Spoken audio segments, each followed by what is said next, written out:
পাবদা মাছ কেটে নিয়ে এসছো? হ্যাঁ কেটেই দিয়েছে, বলো ফাঁকা আছে কেটে দিই। ভালো আছে, কাজ কমে গেছে, একটা কাজ বেড়েছে। এই যে চিংড়িটা কেমন দেখো, বাগদা চিংড়ি, বাগদা খুব ভালো চিংড়ি, একদম টাটকা। সত্যি টাটকা চিংড়ি। কি করো? পটল পটল চিংড়ি মোচা হলে ভালো হতো, মোচার ঘন্ট। মোচার ঘন্ট অন্যদিন হবে, অন্যদিন হবে। আজকে পটল চিংড়ি আর পাবদা মাছের ঝাল। 4 জনের 4 পিস। 4 জনের 4 পিস, ওই ঠিক আছে, বেশি ভালো লাগে না। 2 রকম মাছ না, বেশি খেলে ভালো লাগে না। অনেকটাই বেলা হয়ে গেছে, 9টা বেজে গেছে। আজকে না প্রতিদিনই আমার হচ্ছে, কারণ মাঠে যাচ্ছি। ভোরবেলা মাঠে গিয়েছিলাম, ভোরে বলতে 4টের সময়, 4টের মধ্যে মাঠে পৌঁছে গেছি। ঝিঙে কাটা হয়েছে, শসা তোলা হয়েছে, এইসব করতে গিয়ে বাড়ির কাজকর্ম আছে, ওই জন্য সত্যন সময় মেরে তোলা হয়নি। এই এখন ঘুম থেকে উঠেছে, আমি কটা সিদ্ধ ভাতও বসিয়ে দিয়েছি, নাহলে খেতে আবার দেরি হয়ে যাবে। ওগুলো দুপুরবেলা করবো, পটল চিংড়ি আর পাবদা মাছ। গুড মর্নিং বলে দাও।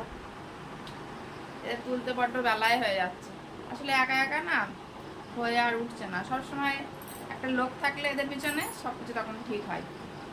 বাড়ির দিকেও তাকাতে হচ্ছে, মাঠঘাট, আর আমাদের অফিসারের তো এখনো সময়ই নেই। এই সময় আসলে আমাদের খাওয়ার সময়ই থাকে না, আসলে সবজির চাষ যে সব দিকেই দেখতে হয়, ওই জন্যে একটা দৌড়োদৌড়ি বেশি হয়ে যায়। দেখো 9টার সময় ঘুম থেকে উঠছে, সকাল সকাল তুললে ভালো হয়, ঘুমেরও সমস্যা হয় না। এখন কদিন খুব ঘুমের সমস্যা হচ্ছে, অনেক রাত হয়ে যাচ্ছে, তখন সত্যি ঘুম আসছে। তাহলে বেলা 9টা পর্যন্ত উঠলে ঘুম তো আরও সমস্যা তো হবেই। সব কিছু নিয়ম মাফিক করতে পারলে, এদের পেছনে একটু সময় দিতে পারলে তারপরেই ঠিক হয়। তো এবার দুপুরে রান্না বসিয়ে দিয়েছি, ভাত ফুটে গেছে, আর এই যে মাছ লবণ হলুদ মাখানো হয়ে গেছে, এদিকে সবজিও কাটাকুটি হয়ে গেছে। এই যে বললাম পটল চিংড়ি হবে, ওই জন্যে আলু পটল কাটা হয়ে গেছে। তো এই হচ্ছে পটল চিংড়ি, আজকে আর রান্না শেয়ার করলাম না, একদম সরাসরি দেখিয়ে দিলাম।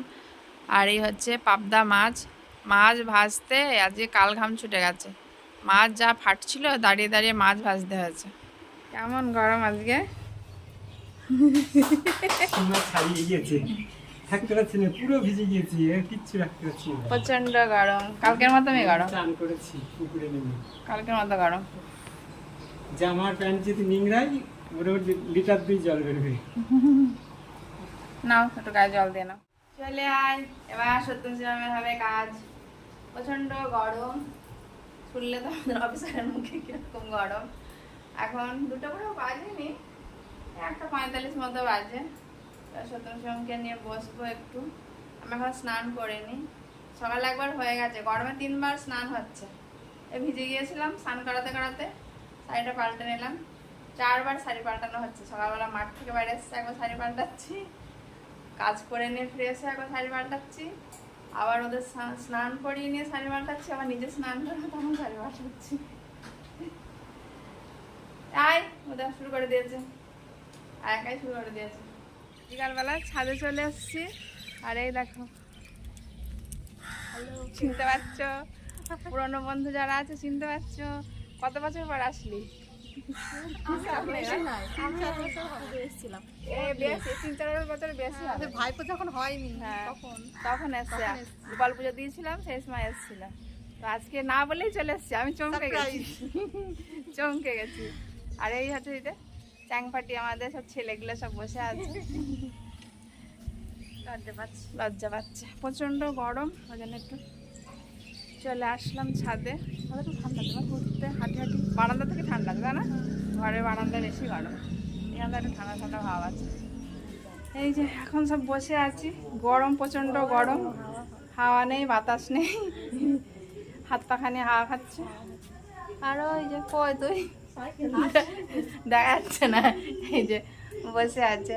আর এদিকে রান্না বান্না হচ্ছে, রান্না বান্না কিছু হচ্ছে না আজকে, বিশেষ কিছু না বলে চলে এসছে না। রাত্রেবেলা কি করবো, এই যে ভাত বসিয়েছি, আর ওদিকে প্রেসার কুকারে ডাল হবে, ডিম ভাজা, আলু সেদ্ধ, চিপস, এইসব হবে আজকে, ভাজা ভাজা, হালকা মেনু, গরমের মধ্যে হালকা মেনু হবে। আর সব বুনাইগুলো আছে ছাদে, দেখা যাচ্ছে না, ওই দেখো ছাদে বসে আছে, আর চাংপাটি ঘরে বসে আছে ঘুমিয়ে পড়ো এই যে সবার জায়গা করে ফেলেছে সবাই। এখন 10:30 বাজে, খাওয়া দাওয়া কমপ্লিট, ওরা সব বাইরে এখনো বসে আছে ওই যে উঠানে। আর ওইদিকে ছোট বোনটি আছে, ওরা শুয়ে পড়েছে। তাহলে বন্ধুরা আজকের পর্ব এখানে শেষ করছি, আবার অন্য পর্বে দেখা হচ্ছে, ততক্ষণে টাটা।